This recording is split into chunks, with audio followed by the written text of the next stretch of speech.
Bene data bakundwa b'umwami Yesu Kristo, mwese abakurikira izi nyigisho tubahaye ikaze mu biganiro bya Saveur Divine.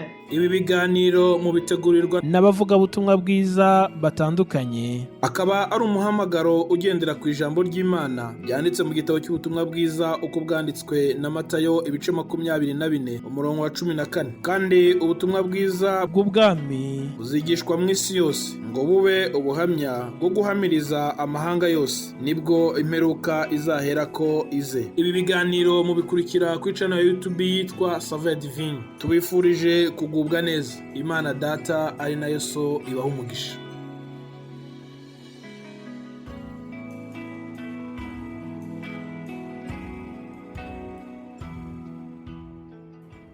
Yesu ashimwe nshuti z'umusaraba bakundwa mwese abakurikira bino biganiro byacu bya Saveur Divine. Amahoro ya Kristo nabane namwe aho muherereye hose. Izina rya Yesu rishyirwe hejuru muri byose. Ngarutse nanone kugira ngo dusangire ijambo ry'Imana.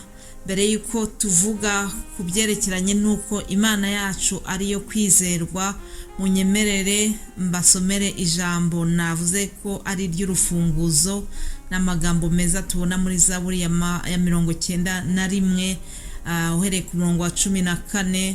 Handitse ngo kuko yankunze akaramata nicyo nzamukiriza, nzamushyira hejuru kuko yamenye izina ryanjye, azanyamaza nanjye mwitabe, nzabana nawe mu makuba no mu byago, nzamukiza muhe icyubahiro, nzamuhaza uburame kandi nzamwereka agakiza kanjye. Haleluya. Izaburi ndayikunda cyane, ni zaburi igenda irimo amasezerano menshi meza, itwereka uburinzi bw'Imana, itwereka uburyo Imana yacu idukunda. Aya magambo rero basomeye harimo nanone isezerano ry'uko Imana ngo tuzayambaza ikatwitaba, kandi yuko izabana natwe mu makuba no mu byago.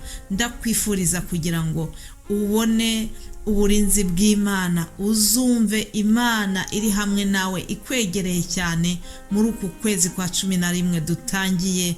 Uzayambaze, izagusubiza kuko ari Imana yo kwizerwa. Haleluya. Imana yacu niyo kwizerwa, niryo jambo turiho muri iki cyumweru. Reka dusome mu gitabo cyo gutegeka kwa 2 igice cya 7 umurongo wa 9.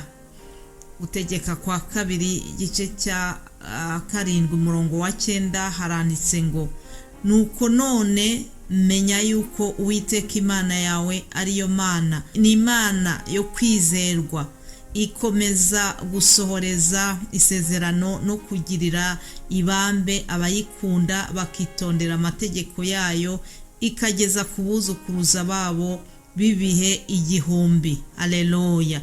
Ngo Imana yacu ni Imana yo kwizerwa, ikomeza gusohoreza isezerano no kugirira ibambe abayikunda. Reka nkubwire aho uherereye, wongere wature uti Mana uri Imana yo kwizerwa. Haleluya. Ni Imana yo kwizerwa, ni Imana ikomeza icyo yasezeranye.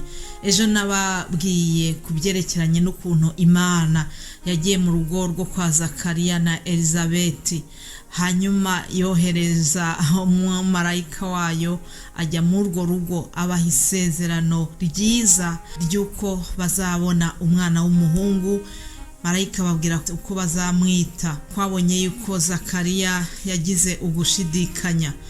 Rero uyu munsi tugiye kubona uburyo ibyakurikiye wa mumarayika nyine wa wundi wagiye kwa Zakariya niwe wakomeje urugendo, aragenda ajya no kwa Mariya, amuha nawe isezerano ryiza, abwira Mariya yuko azabyara umwami Yesu. Haleluya. Ntabwo byari byoroshye kwakira iyo nkuru. Mariya yari umukobwa w'isugi utarigeze ahura n'umugabo, kandi yari afite umufiance we witwa Yosefu batarakora ubukwe. rero yibazaga ibyo bintu aho bizaturuka kumva yuko agiye gusama inda. Reka dusome ayo magambo mu butumwa bwiza uko bwanditswe na Luka igice cya mbere uhereye ku murongo wa 26 handitse ngo mu kwezi kwa 6 marayika Gaburiyeli atumwa n'Imana mu mudugudu w'i Galilaya witwa i Nazareti ku mwari wari warasabwe n'umugabo witwaga Yosefu wo mu nzu ya Dawidi. Izina ry'uwo mwari ni Mariya.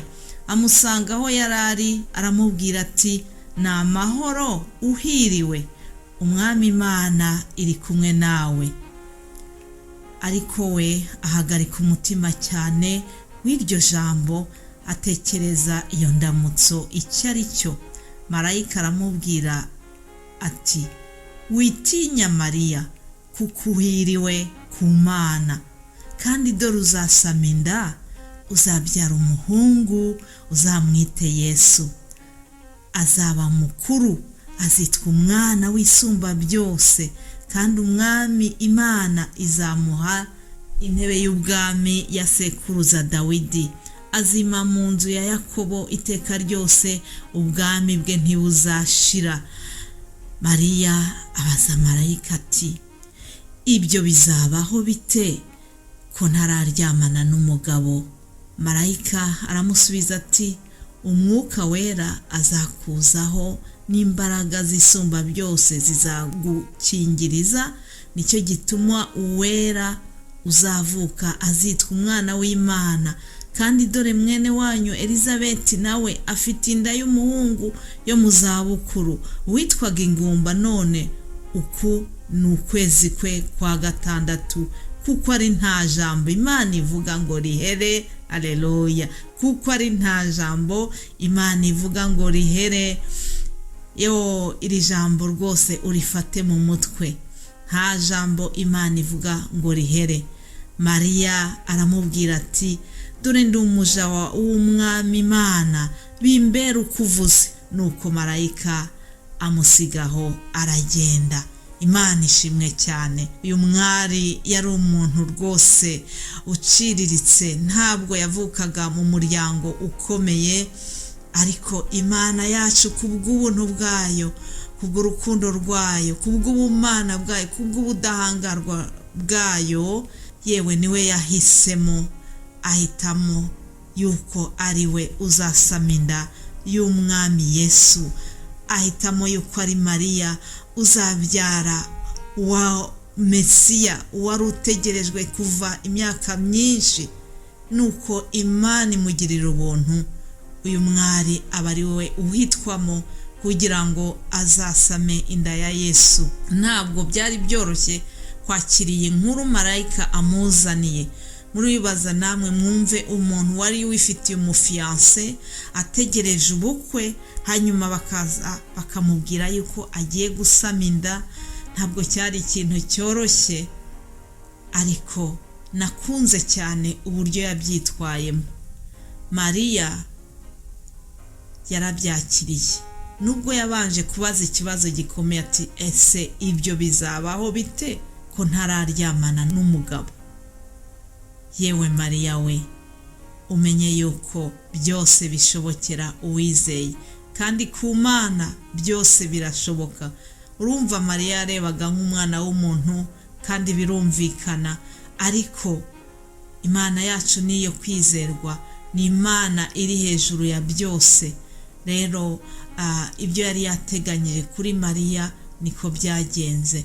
Hanyuma iki kiganiro cya Mariya n'umumarayika Gaburiyeli Imana yari yohereje, tubona yuko cyarangiye Mariya yemeye ibyo umumarayika yamubwiye, aca bugufi cyane, aravuga ati, ndi umuja w'umwami Imana.